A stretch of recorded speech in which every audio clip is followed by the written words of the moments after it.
internet. Welcome to my channel, See the World with Salil. നമ്മളിപ്പോൾ പോകുന്നത് കന്യാകുമാരിയിലെ railway സ്റ്റേഷനിലേക്കാണ്. ആ കാണുന്നതാണ് റെയിൽവേ സ്റ്റേഷൻ. നമുക്കൊന്ന് അവിടെ വരെയും പോയി നോക്കാം. റിസർവേഷൻ കൗണ്ടറെല്ലാം അവിടെയുണ്ട്. ടിക്കറ്റ് കൗണ്ടറൊക്കെ അവിടെയാണ്. ഇതാണ് റെയിൽവേ സ്റ്റേഷനിലെ പ്ലാറ്റ്ഫോം. നിങ്ങളൊന്ന് നോക്കിയേ. ഇന്ത്യയിലെ അവസാനത്തെ റെയിൽവേയുടെ അറ്റഭാഗത്താണ് നമ്മൾ വന്ന് നിൽക്കുന്നത്. ഈ റെയിൽവേയുടെ ഇങ്ങേയറ്റം കന്യാകുമാരി ആണെങ്കിൽ അങ്ങേയറ്റം അറിയാമോ? വീഡിയോ കാണുന്നവർക്കെങ്കിലും അറിയാമോ അങ്ങേയറ്റം ഏതാണ് ഇന്ത്യയുടെ റെയിൽവേയുടെ ട്രാക്കിൻ്റെ? അത് ബാരാമുള്ള എന്ന് പറയും.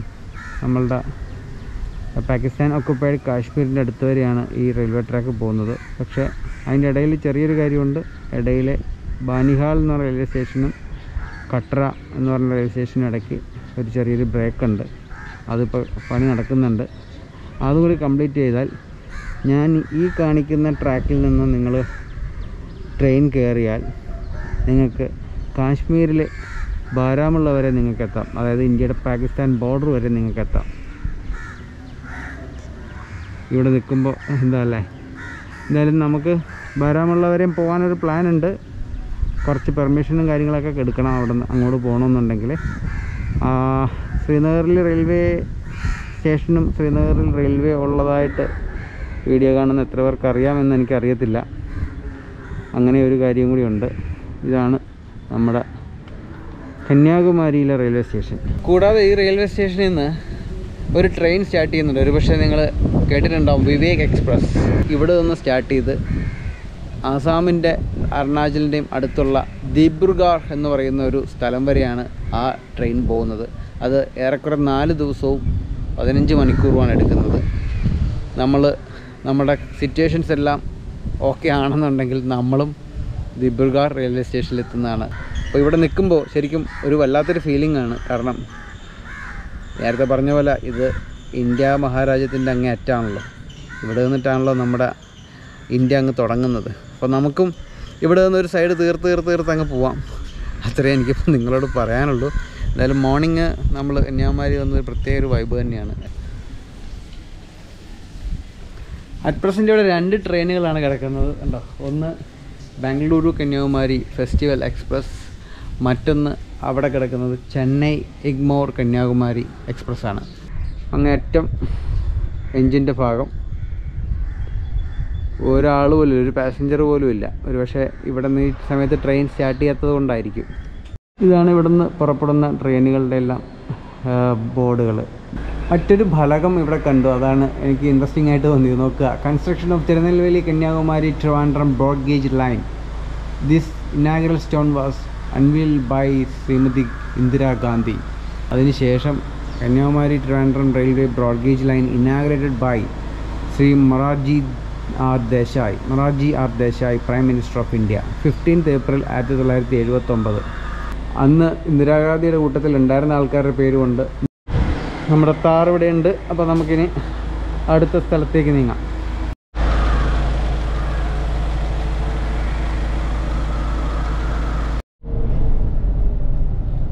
ഇതാണ് ഇവിടുത്തെ പോലീസ് സ്റ്റേഷൻ, കന്യാകുമാരി. ഇതാണ് കന്യാകുമാരിയിലെ ബസ് സ്റ്റേഷൻ. ഞാൻ നിങ്ങളെ അകത്തുനിന്ന് പോയി കാണിച്ചു തരാം. ഇപ്പോൾ നമ്മൾ നിൽക്കുന്നത് കന്യാകുമാരി ബസ് സ്റ്റേഷനിലാണ്. ഇതിനും ഇമ്പോർട്ടൻസ് ഉണ്ടല്ലോ, ഇന്ത്യയിലെ ഏറ്റവും അങ്ങേറ്റത്തുള്ള ബസ് സ്റ്റാൻഡ്. ഇവിടെ നിന്ന് തമിഴ്നാട്ടിലെ പല മേജർ സിറ്റികളിലേക്കും ബസ് സർവീസ് ഉണ്ട്. കൂടാതെ നമ്മുടെ ക്യാപിറ്റലായ തിരുവനന്തപുരത്തേക്കും ഇവിടെ നിന്ന് സർവീസ് ഉണ്ട് ബസ്സുകൾ. ഗാന്ധി മണ്ഡപത്തിൻ്റെ തൊട്ട സൈഡിലൊരു ചെറിയൊരു റെസ്റ്റോറൻറ്റ് കണ്ടു, ഹോട്ടൽ സാൻ. അവിടെ നിന്ന് കയറി ഭക്ഷണം കഴിക്കാമെന്ന് വിചാരിക്കുവാണ്. നമ്മൾ 2 മസാല ദോശയാണ് ഓർഡർ ചെയ്തിരിക്കുന്നത്. കോഫി.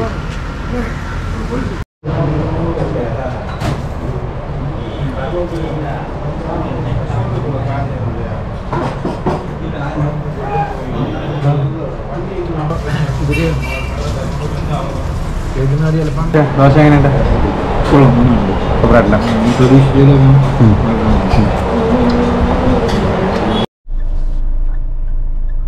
കന്യാകുമാരി വരുന്നവർക്ക് ഇവിടെ 100 രൂപയ്ക്കും റൂമുണ്ട്, 3 ബെഡ്റൂം. പക്ഷേ ബാത്റൂം ഷെയർഡ് ആയിരിക്കും. പിന്നെ നമ്മൾ താമസിക്കുന്നത് ഡബിൾ റൂമാണ്, 600 റുപ്പീസ്. അതിൻ്റെ മേലിലോട്ടും എല്ലാം ഉണ്ട്. അപ്പോൾ പല ബഡ്ജറ്റിൽ ഇവർക്ക് താമസിക്കാം. നല്ലൊരു ആംബിയൻസ് ആണ്. ഇതാണ് നമ്മൾ താമസിക്കുന്നത്. രാത്രി കാണിച്ചെങ്കിലും മനസ്സിലായി കാണില്ല, കാശി എന്നാണ് ഈ ഒരു ബിൽഡിങ്ങിൻ്റെ പേര്. അങ്ങനെ നമ്മൾ കന്യാകുമാരിയിൽ നിന്ന് ചെക്കൗട്ട് ചെയ്യുവാണ്. നമ്മൾ താമസിച്ച സ്ഥലമാണിത്. നമ്മൾ ഓരോ റൂട്ടും നമ്മളിവിടെ എഴുതിയിട്ടുണ്ടായിരുന്നു, നമ്മൾ പോകുന്ന റൂട്ടുകളെല്ലാം. അപ്പോൾ നമ്മൾ ഫസ്റ്റ് കേരളയാണ്. അപ്പോൾ നമ്മൾ കേരള കവർ ചെയ്തിപ്പോൾ തമിഴ്നാട്ടിലാണല്ലോ നിൽക്കുന്നത്. അപ്പോൾ നമ്മളുടെ ചെറിയൊരു ആഗ്രഹം ഓരോ സ്റ്റേറ്റ് കവർ ചെയ്യുമ്പോൾ നമ്മളൊരു ടിക്ക് ഒട്ടിച്ച് പോവാം എന്ന് കരുതുന്നത്. അപ്പോൾ രാജേഷ് നമ്മുടെ ഫസ്റ്റ് സ്റ്റേറ്റ് കഴിഞ്ഞതിൻ്റെ ടിക്ക് അങ്ങ് ഒട്ടിക്കുവാണ്. യാ,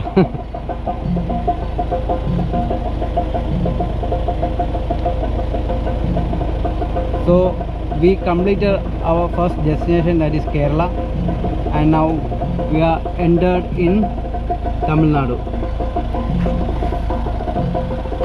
ഇത് രാമായൺ എക്സിബിഷൻ സെൻ്ററാണ്. ഇതിൻ്റെ എൻട്രൻസ് ഫീസ് എന്ന് പറഞ്ഞാൽ 30 റുപ്പീസാണ്. ഇവിടെ നമുക്ക് രാമായണത്തിൻ്റെ എല്ലാ ഡീറ്റെയിൽസും കിട്ടും. ഇത് നമ്മൾ താമസിച്ച വിവേകാനന്ദ കേന്ദ്രം ഉണ്ടല്ലോ, അതിൻ്റെ ഉള്ളിലുള്ളതാണ്. അത് ആക്ച്വലി 110 ഏക്കർ വരുന്നൊരു വലിയൊരു ലാൻഡ് ഏരിയയാണ്. അവിടെ റൂംസ് ഉണ്ട്, സ്കൂളുണ്ട്, ഞാൻ നേരത്തെ പറഞ്ഞല്ലോ. എല്ലാ 3 എക്സിബിഷൻ സെൻറ്ററും ഒക്കെ ഉണ്ട്. ഇത് സ്ഥാപിച്ചത് 1963-ലാണ്. അപ്പോൾ ഏറെക്കുറെ 48 വർഷമായി ഇത് സ്ഥാപിച്ചിട്ട്. അപ്പോൾ നമ്മുടെ വണ്ടി ഇവിടെ പാർക്ക് ചെയ്തു. നമ്മുടെ ബാക്ക്ഗ്രൗണ്ടിൽ വിവേകാനന്ദ റോക്കും വള്ളുവർ സ്റ്റാച്ചുവും കാണാം. കടലിൻ്റെ ഒരു കളർ നോക്കിയേ. നമുക്ക് പോകേണ്ട ബോട്ട് ഇവിടെ എടുത്തിട്ടുണ്ട്. ഇത് ഒരു ഫിഷിംഗ് ബോട്ടുകളെല്ലാം അടുക്കുന്നൊരു സ്ഥലമാണ്. പല സിനിമകളിലേക്കും ഉള്ളതാണിത്. കുറച്ചൊരു ഹിൽ ഏരിയയാണ്. മേളിൽ നിന്ന് ഇങ്ങനെ കുറച്ച് താഴത്തേക്ക് ഇറങ്ങിയാണ് ഇങ്ങോട്ട് വരുന്നത്. നമ്മളങ്ങനെ ഇന്ത്യൻ ഓഷ്യനിലേക്ക് പോവുകയാണ്. ഇന്ത്യ മെയിൻലാൻഡിൽ നിന്ന് നമ്മൾ വിട്ടു. ഇനി നേരെ പോകുന്നത് ഇന്ത്യൻ ഓഷ്യൻ. വലിയ ദൂരമൊന്നുമില്ല. അപ്പുറത്ത് കാണുന്നതാണ് വിവേകാനന്ദ റോക്ക്. സീ ഇന്ന് റഫാന്നാണ് പറഞ്ഞത്. അതുകൊണ്ട് ഇന്ന് നമുക്ക് വള്ളുവർ സ്റ്റാച്യൂയിലേക്ക് പോകില്ല. വള്ളുവർ സ്റ്റാച്യൂവിനെ പറ്റി ഞാനൊന്ന് പറയാം. ഇത് 133 ഫീറ്റാണ് ഇതിൻ്റെ ഹൈറ്റ്. അത് തമിഴ്നാട്ടിലെ പഴയ ഒരു പോയട്രിയാണ്. അദ്ദേഹത്തിൻ്റെ ഓർമ്മയ്ക്കായിട്ടാണ് ഈ വള്ളുവർ സ്റ്റാച്യൂ ഇവിടെ നിർമ്മിച്ചിരിക്കുന്നത്. പണ്ട് വർഷങ്ങൾക്ക് മുമ്പ് ഞാനിവിടെ വരുമ്പോൾ ഈ സ്റ്റാച്യൂ ഉണ്ടായിരുന്നില്ല. ഏത് ഇയറിലാണെന്നുള്ളത് നിങ്ങൾ ഗൂഗിൾ ചെയ്താൽ നിങ്ങൾക്ക് കിട്ടും. ഈ സ്റ്റാച്യൂവിൻ്റെ നിങ്ങൾ സൈഡിൽ പോയിട്ട് നിങ്ങൾ നോക്കുവാണെങ്കിൽ നടു ഭാഗത്തായിട്ട് ഇതിനൊരു ചെറിയൊരു വളവുണ്ട്. അത് ഇവിടെ നിന്ന് നോക്കിയാൽ ചിലപ്പോൾ മനസ്സിലാവില്ല. അതിൻ്റെ സൈഡിൽ നോക്കിയാൽ അതിനൊരു വളവുണ്ട്. പണ്ടെല്ലാം ആ സ്റ്റാച്യൂവിൻ്റെ കാൽപാദം കണ്ടോ, ആ കാൽപാദത്തിൽ പോയിരുന്ന് ഫോട്ടോയൊക്കെ എടുത്തത് എനിക്ക് ഓർമ്മയുണ്ട്. 2004 ഇന്തോനേഷ്യയിൽ സുമാത്രയിലുണ്ടായ സുനാമിയിൽ കന്യാകുമാരിയിൽ അത്യാവശ്യം നാശനഷ്ടങ്ങൾ ഉണ്ടായതാണ്. അന്ന് നമ്മുടെ ഈ വള്ളുവർ സ്റ്റാച്യൂവിൻ്റെ ഹൈറ്റിൽ തിരമാല വന്നു എന്നാണ് പറയുന്നത്. അപ്പോൾ നിങ്ങൾക്ക് ഊഹിക്കാം എത്ര ഡേഞ്ചറസ് ആയിരുന്നു നമ്മുടെ ഈ സുനാമി ഈ കന്യാകുമാരിയിൽ ഹിറ്റ് എന്നുള്ളത്. ഇവിടെ നിൽക്കുമ്പോൾ ഞാൻ നേരത്തെ പറഞ്ഞാൽ ഒരു ഫീലിംഗ് എന്താണെന്ന് വെച്ചാൽ, ഇന്ത്യൻ ഓഷ്യനും ഈ സൈഡിൽ, ആ സൈഡിൽ നമ്മുടെ അറേബ്യൻ സീ, ഇപ്പുറത്തെ സൈഡിലാണെങ്കിൽ ബേ ഓഫ് ബംഗാൾ. ഇത് മൂന്നും കൂടി ജോയിൻ ചെയ്യുന്നൊരു സ്ഥലമാണ്. അതുകൊണ്ട് വളരെ സ്ലോയിലാണ് ഇവർ പോകുന്നത്. രാഷ്ട്രീയ ടിക്കറ്റ് എടുക്കാനായിട്ട് അങ്ങോട്ട് പോയിട്ടുണ്ട്. 20 റുപ്പീസാണ് ഇങ്ങോട്ട് കയറുന്നതിന്. ഇതിൻ്റെ വിസിറ്റിംഗ് ടൈം അവിടെ എഴുതിയിട്ടുണ്ട് 10 AM to 1 PM and 4 PM to 9 PM. ഇതാണ് അതിൻ്റെ വിസിറ്റിംഗ് ടൈം.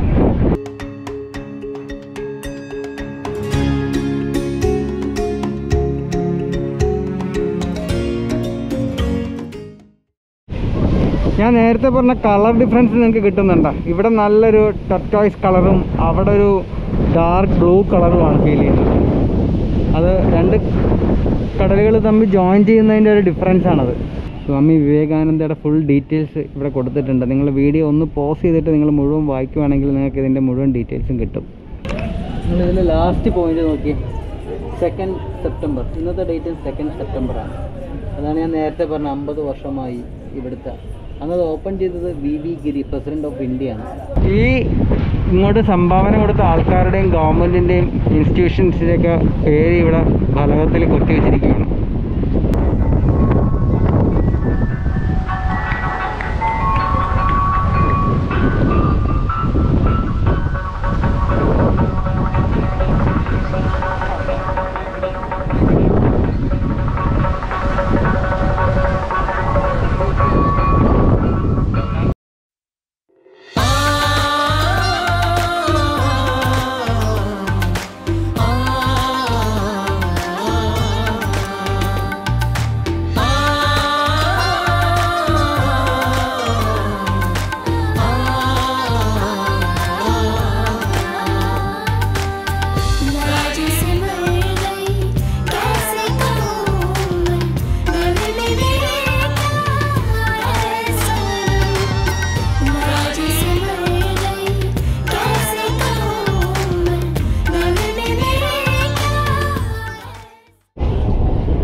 കയറിയിട്ടൊരു 15-20 മിനിറ്റോളമായി. ബോട്ട് വളരെ സ്ലോയിലാണ് പോകുന്നത്. ഒന്ന് ഹൈ ടൈഡാണ്. രണ്ടാമത്തെ കാര്യം, അവിടെ നിന്നുള്ളൊരു ബോട്ട് ദാ വിടുന്നുണ്ട്. ആ ബോട്ട് അവിടെ നിന്ന് എടുത്താൽ മാത്രമേ ഇത് ആ പിയറിലേക്ക് അടുക്കുള്ളൂ. അപ്പോൾ നമ്മളതിന് വേണ്ടി വെയിറ്റ് ചെയ്യുവാണ്.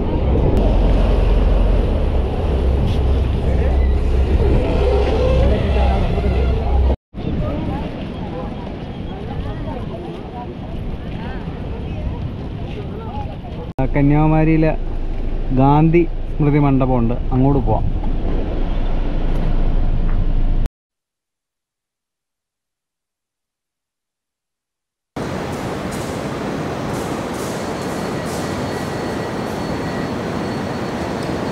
ഇത് ഗാന്ധി സ്മാരകം. ഗാന്ധിയുടെ ചിതാഭസ്മം, മഹാത്മാവിൻ്റെ ചിതാഭസ്മം ദില്ലി രാജഘാട്ടിലായിരുന്നു. ഈ കോൺഗ്രസ് പാർട്ടി ആദ്യമായിട്ട് സകലം ഭസ്മം കൊണ്ടുവന്നു ഇതിന് മൂഴി വെച്ചിന കടലിൽ ഒളിപ്പിച്ചു. ഇവിടെ വന്ന് 3 സംഗമ ത്രിവേണി സംഘം, ബംഗാളിലുണ്ട്, ഹിന്ദു മഹാസമുദ്രം, അറബി സമുദ്രം. ഈ ത്രിവേണി സംഘത്തിൽ ഗാന്ധിയുടെ ശിലാസ്മാരം കെട്ടിയിടാത്തൊന്നുമില്ല. ഇത് അഡീഷണൽ മുള്ളി ശ്രീ ദ്വാരം. ഈ ദ്വാരം ഇപ്പം തുറന്നിരിക്കും. ഇത്ര വലിയ മഴ പെയ്താലും ഇതിനകത്ത് വെള്ളം ചാടില്ല ഒരിക്കലും. ഒക്ടോബർ മാസം 2-ാം തീയതി അന്ന് ഗാന്ധിയുടെ ജന്മദിവസമാണ്, ഗാന്ധി ജയന്തിയാണ്. അന്ന് ഉച്ചയ്ക്ക് 12 മണി തൊട്ട് ആ 20 നിമിഷം മാത്രമേ ആ സൂര്യൻ്റെ പ്രകാശം ഇവിടെ ശരിക്കും പതിവുള്ളൂ. വർഷത്തേക്കൊരു പ്രകാശം, എല്ലാ ദിവസം കാണാൻ സാധിക്കില്ല. ഈ സ്മരണം കേരള സർക്കാരാണ്. അതിന് കേരളമായിരുന്നു. ഈ സ്മരണം കേരള സർക്കാരാണ്. കേരളമായിരുന്നു. 61 കൊല്ലമായി ഉണ്ടാക്കി. അതൊക്കെ നോക്കും മുസ്ലിമാരുടെ പള്ളിമാർ കാണാം, മധ്യയിൽ നോക്കുക അമ്പലമായിട്ട് കാണാം, മുമ്പസ് നോക്കിയാൽ ക്രിസ്ത്യാനി പള്ളിമാർ കാണാം. ഇതിൻ്റെ മുമ്പസ് പൊക്കമൊന്ന് 73 ഉയരമാണ്. മഹാത്മാഗാന്ധി ഗുണ്ടടിപ്പെട്ട് മരിക്കുന്ന സമയത്ത് വയസ്സ് 79ആണ്. അതനുസരിച്ച് പൊക്കമുണ്ടായിരുന്നത്. 1954 ആദ്യമായിട്ട് ഫൗണ്ടേഷൻ ഇട്ട് 56 ഓപ്പൺ പണി.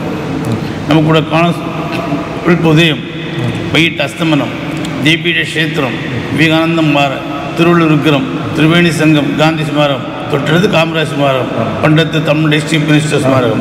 26 ഡിസംബർ മാസം 2004 സുനാമി നേരം 16 കൊല്ലമായി.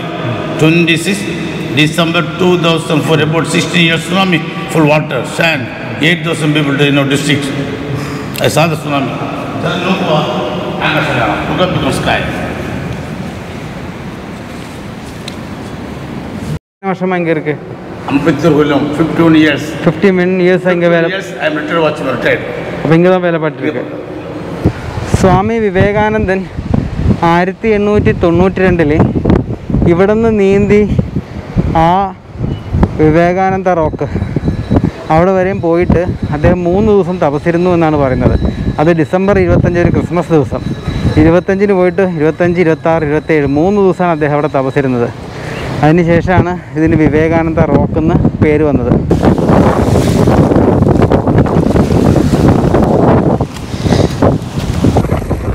കന്യാകുമാരിയിലെ മണ്ണ് നമ്മളെടുത്ത് നമ്മളൊരു ആഗ്രഹം എന്താണെന്ന് വെച്ചാൽ ഇന്ത്യയിലെ 4 കോർണർ നമ്മൾ വിസിറ്റ് ചെയ്യാൻ പ്ലാനുണ്ട്. അപ്പോൾ 4 കോർണറിലെയും മണ്ണ് നമ്മൾ സ്വന്തമാക്കി വയ്ക്കാം എന്നൊരാഗ്രഹം. ഇതൊരു ചരിത്ര നിമിഷമായിട്ട് ഞാൻ കരുതുന്നു. നമ്മളിപ്പോൾ നിൽക്കുന്ന സ്ഥലം വളരെ ഇമ്പോർട്ടൻ്റ് ആയിട്ടുള്ളൊരു സ്ഥലമാണ്. അതായത് നമ്മുടെ രാജ്യത്തെ ഏറ്റവും വലിയ നാഷണൽ ഹൈവേ ആയ NH44-ൻ്റെ സ്റ്റാർട്ടിങ്ങിലാണ് നമ്മൾ നിൽക്കുന്നത്. എൻ്റെ പിന്നിൽ കാണുന്നതാണ് NH44.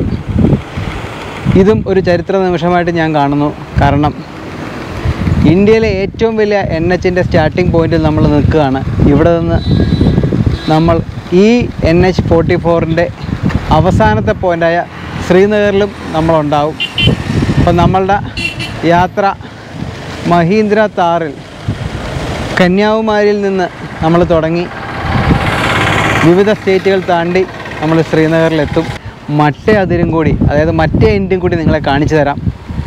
അത് എന്നെ സംബന്ധിച്ച് വളരെയധികം വികാരം നൽകുന്ന ഒരു നിമിഷമാണിത്. കന്യാകുമാരി നിങ്ങൾക്ക് കാണാം, ബാക്ക്ഗ്രൗണ്ടിൽ കന്യാകുമാരി ഇന്ത്യൻ ഓഷ്യൻ സീ ആണ് നമ്മുടെ ബാക്കിൽ കാണുന്നത്. ഇനി നിങ്ങൾക്ക് ശ്രീനഗറിൽ ചെല്ലുമ്പോൾ നമ്മളുടെ ഹിമാലയൻ പർവ്വതമാണ് നിങ്ങൾക്ക് ഞാൻ കാണിച്ചു തരുന്നത്. അപ്പോൾ നമ്മുടെ യാത്ര കന്യാകുമാരിയിൽ നിന്ന് തുടങ്ങുകയാണ്.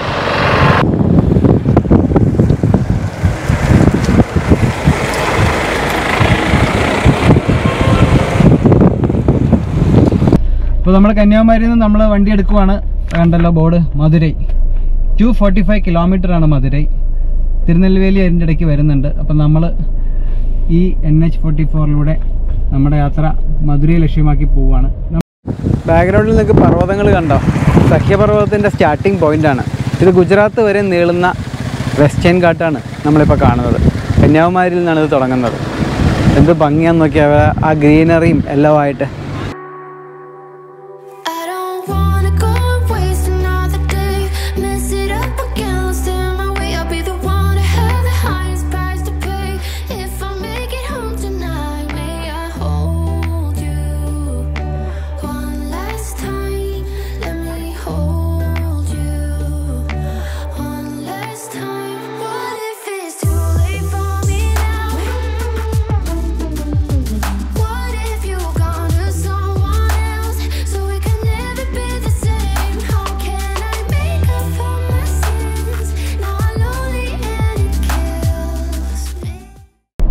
നമ്മളിപ്പോൾ പോകുന്നത് തിരുനെൽവേലി റൂട്ടിലാണ്. ഈ ഭാഗത്തൊക്കെ ഈ വാഴയുടെ കൃഷി ഭയങ്കര കൂടുതലാണ്. ഒരു ടെമ്പോയിൽ നിറച്ച് കൊലയായിട്ട് പോവുകയാണ്. നമ്മളപ്പോൾ ലഞ്ചിന് കയറി. രാജേഷ് എന്താ രാജേഷ്? ചപ്പാത്തി കുർമ, വെജ് കുർമ അല്ല, വെജ് കുർമ അല്ല, ഞാനൊരു മീൽസാണ് പറഞ്ഞത്. വൈറ്റ് റൈസ് വെച്ചിട്ടുള്ള. എനിക്ക് വൈറ്റ് റൈസ് ഭയങ്കര ഇഷ്ടമാണ്. അപ്പോൾ സാമ്പാർ, പിന്നെ എന്താ വെജിറ്റബിൾ കറി, അവിയൽ, രസം, ഇത്രയുണ്ട്. പിന്നെ കുഴപ്പമെന്ന് വെച്ചിട്ടുണ്ടെങ്കിൽ വിശന്നിരിക്കുമ്പോഴത്തേക്ക് ഇപ്പോൾ ലേറ്റായി ഞങ്ങൾ ഭക്ഷണം കഴിക്കാനായിട്ട്. ഏറെക്കുറെ 4 o'clock ആയെന്ന് തോന്നുന്നു. 3:50 ആയി. അപ്പോൾ വിശന്നിരിക്കുമ്പോൾ ഭക്ഷണം കഴിക്കുമ്പോൾ അറിയാമല്ലോ, കൂടുതൽ കഴിക്കും. അതാണ് കുഴപ്പം. ഞങ്ങൾക്ക് ഇടയ്ക്ക് അങ്ങനെ നിർത്താൻ പറ്റിയില്ല, അതാണ് പറ്റിയത്. നമ്മൾ ഭക്ഷണം കഴിച്ച ഹോട്ടലിൽ നിന്ന് ഇറങ്ങിയപ്പോൾ ഇറങ്ങിയ പാട് തന്നെ കണ്ട സ്ഥലമാണിത്. 2 മലകൾ, അതിൻ്റെ നടുക്കൂടി ഒരു റോഡ് പോണ്. ഒരു പക്ഷേ തമിഴ് സിനിമ കാണുന്ന ആൾക്കാർക്ക് ഈ റോഡ് നല്ല പരിചയം ഉണ്ടാവും. ജില്ല എന്ന് പറഞ്ഞ സിനിമയിൽ വിജയും മോഹൻലാലും കൂടി അഭിനയിച്ചപ്പോൾ മോഹൻലാലിനെ ഒരാൾ പോലീസ് വന്ന് പിടിച്ചുകൊണ്ട് പോകുമ്പോൾ നമ്മുടെ വിജയ് വന്നിട്ട് മോഹൻലാലിനെ പോലീസുകാരുടെ കീഴിൽ രക്ഷപ്പെടുത്തി കൊണ്ടുപോകുന്ന ഒരു സീനുണ്ട്. അത് ഷൂട്ട് ചെയ്തിരിക്കുന്നത് ഈ ഒരു ഭാഗത്താണ്. They led me to you. Every single time you look at me, I lose it too.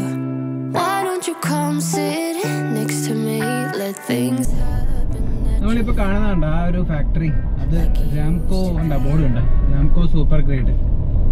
അതൊരു സിമെൻറ്റ് ഫാക്ടറിയാണ്.